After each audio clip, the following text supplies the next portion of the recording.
নমস্কার বন্ধুরা, সকলে কেমন আছো? আশা করি ভালো আছো, আর আমিও খুব ভালো আছি। তো আমি আজকে আপনাদের দেখাবো পাটিয়ালি প্যান্ট কিভাবে কাটিং করতে হয়। তো চলুন আমি এখন আমার ভিডিও শুরু করব। তো এখানে আমি প্রথমে কাপড় নিয়ে নিলাম। তো কাপড়টিকে 4 ভাঁজে ভাঁজ করতে হবে। পাটিয়ালি প্যান্টের জন্য 4 ভাঁজে ভাঁজ করে নিতে হবে।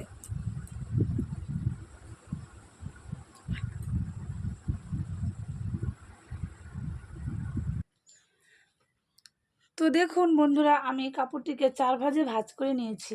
এবারে আমাকে নিতে হবে কি ঝুলের মাপ। তো ঝুল কিভাবে মাপ নেবেন? ঝুল যা নেবেন তার থেকে কোমরপট্টিকে মাইনাস করতে হবে। কোমরপট্টি যা নেবেন সেটাকে মাইনাস করে ঝুলের মাপ নেবেন। তো এখানে আমার ঝুল আছে, আমার মাপ দেখুন। পাটিয়ালি প্যান্ট করতে নিয়ে নিয়েছি। এখানে আমার 3টি মাপের প্রয়োজন: ঝুল, পাছা, মুহুরি। তো আমার ঝুল আছে 33 ইঞ্চি, পাছা 31 ইঞ্চি, মুহুরি আছে 12.5 ইঞ্চি। তো আপনাদের এটাও কিন্তু সূত্র আছে কোমরপট্টি নেওয়ার। কোমরপট্টি নেওয়ার সূত্র হলো, যদি 20 থেকে 24 ইঞ্চি ঝুল হয় তাহলে কোমরপট্টি নিতে হবে 4 ইঞ্চি। যদি 26 ইঞ্চি থেকে 30 ইঞ্চি হয় তাহলে কোমরপট্টি নিতে হবে 5 ইঞ্চি। যদি 32 থেকে 36 ইঞ্চি হয় তাহলে কোমরপট্টি নিতে হবে 6 ইঞ্চি। যদি 36 থেকে 40 ইঞ্চি হয় তাহলে ঝুল নিতে হবে 7 ইঞ্চি। যদি 42 থেকে 46 ইঞ্চি ঝুল হয় তাহলে কোমরপট্টি নিতে হবে 8 ইঞ্চি। তো আমি এগুলো পরে আপনাদের বোর্ডে আঁকিয়ে রেখে দেবো, কিন্তু এখন আমার কাছে সেরকম উপায় নেই করে দেখানোর, সেই জন্য আমি আপনাদেরকে করে দেখিয়ে দেব। তো চলুন আমি করে দেখিয়ে দিই কীভাবে নিতে হবে। তো এখানে আমি কি বললাম যে 20 থেকে 24 ইঞ্চি হলে 4 ইঞ্চি কোমরপট্টি। তো আমার এখানে 33 ইঞ্চি ঝোল আছে, তাহলে 32 থেকে 36 ইঞ্চি ঝোল হলে কোমরপট্টি নিতে হবে 6 ইঞ্চি। তাহলে আমার এখানে আছে ঝুল 33 ইঞ্চি, তাহলে সেখান থেকে কোমরপট্টি 6 মাইনাস করতে হবে। তাহলে 6 মাইনাস করলে এখান থেকে আমাকে ধরতে হবে, এখানে 6 মাইনাস করে সোজা আমি 33 ইঞ্চিতে নিয়ে যাব। তো এখানে হলো আমার 33 ইঞ্চি। তো সেলাই মার্জিনের জন্য নিচে 1 ইঞ্চি বেশি রাখবো,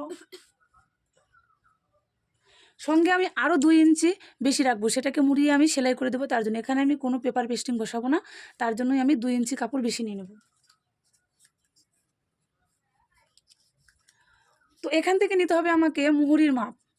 এখান থেকে নিতে হবে মুহুরির মাপ। তো আমার মুহুরি আছে 12.5 ইঞ্চি। 7 করে নিলে, হাফ করে নিলে হবে কত? 6 ইঞ্চি 200।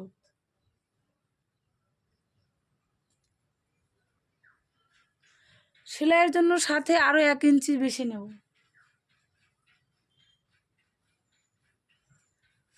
তো এই দাগগুলোকে আমি সমান করে টেনে নেব।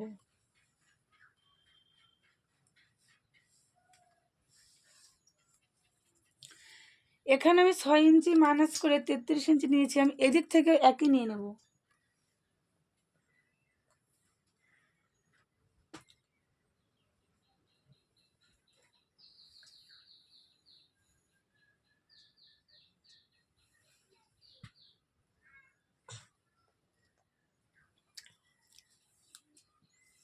তো দেখুন, এটাকে আমাকে প্রথমে হাফ করে নিতে হবে।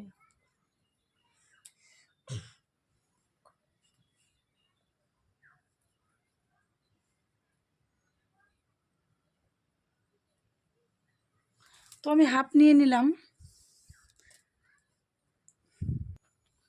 তো এখান থেকে আমাকে সোজা দাগ টেনে নিতে হবে। আমি দাগটা টেনে নেব সোজা করে।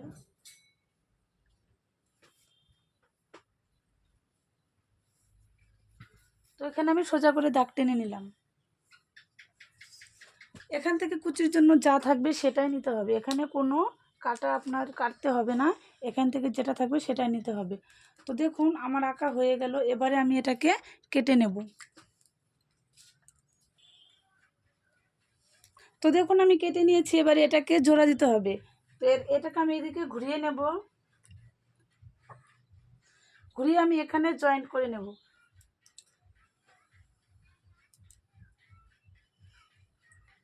এখানে আমি জোড়া দিয়ে দেব। এরপর এখান থেকে নিতে হবে হিপের মাপ। তো এই মাপ নেওয়ার নিয়ম হলো, আপনার পাছা যা থাকবে সেটাকে 4 ভাগ করে 1 ভাগ নিতে হবে। তো আমার এখানে 4 দিয়ে ভাগ করলে হবে 7.5 ইঞ্চি। তো আমি এখানে 7.5 ইঞ্চি নিয়ে নেব।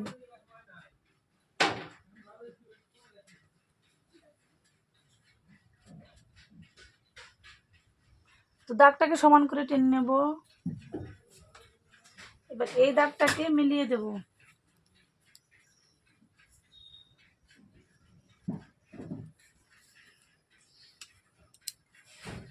এবারে দাগ বরাবর আমি কেটে সমান করে দেব এখানে। তো দেখুন আমি সমান করে কেটে নিয়েছি। এখন আমাকে নিতে হবে কোমর পট্টি। কোমর পট্টিটাকে আমি কেটে নেব। এটা আমার কাটা হয়ে গেছে, সেটাকে আমি তুলে রেখে দিলাম। তো দেখুন কোমর পট্টি কাটতে হবে 2 ভাঁজে, 2 ভাঁজ করে কাটতে হবে। কিন্তু আমার এখানে কাপড় কম আছে, তার জন্য আমি 1 ভাঁজে কাটবো। পরে আমি আরেকটা পাট কেটে নেব। তো এখানে দেখুন 1 ভাঁজ করে নিলাম। তো কোমর পট্টি আমি নেব 6 ইঞ্চি, সাথে আরও 2 ইঞ্চি সেলাই মার্জিনের জন্য বেশি নিতে হবে। আর কোমর পট্টির লম্বাটা নিতে হবে পাছা যা থাকবে তার হাফ প্লাস 2 ইঞ্চি।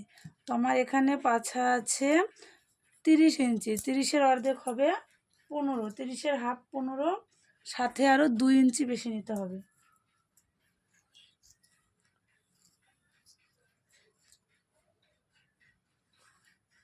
তো এদিকেও আমি 6 ইঞ্চি নিয়ে 2 ইঞ্চি বেশি নিয়েছি। তো আমার এখানেও তাই নিতে হবে, তো আমার এদিকেও তাই নিতে হবে।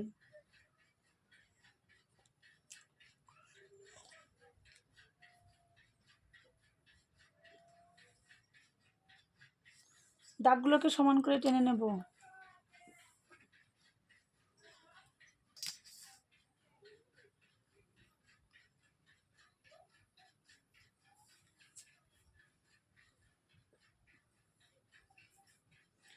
তো দেখুন আমার কোমর পট্টি কাটা হয়ে গেল। এবারে এটাকে আমি কেটে নেব। তো দেখুন আমি কোমর পট্টি কেটে নিয়েছি। তো এখানে আপনি কাপড় রেখে আমি আরেকটা কেটে নিয়েছি, দুটো পাট কেটে নিয়েছি। তো আমার এদিকে জোড়া দিলেই হয়ে যাবে। তো দেখুন আমার ভিডিও হয়ে গেল পাটিয়ালি প্যান্ট কাটিং। তো আপনাদের যদি ভালো লেগে থাকে আমার ভিডিওটি, তাহলে আমার চ্যানেলটিকে অবশ্যই সাবস্ক্রাইব করে দেবেন এবং পাশে থাকা বেল আইকনটিতে ক্লিক করে রাখবেন, তাহলে আমার ভিডিওটি সবার আগে আপনাদের কাছে পৌঁছে যাবে। এবং আপনাদের যদি কোনো ভিডিওর সমস্যা থাকে তাহলে আমাকে কমেন্ট করে বলতে পারেন। আমি আপনারা যে ধরনের কমেন্ট করবেন আমি সেই ধরনের ভিডিও করে আপনাদের দেখাবো, আমি চেষ্টা করব করে দেখানোর। তো চলুন আজকের মতো ভিডিও এখানেই থাক, এরপর দিন নিয়ে আসবো অন্য একটা ভিডিও।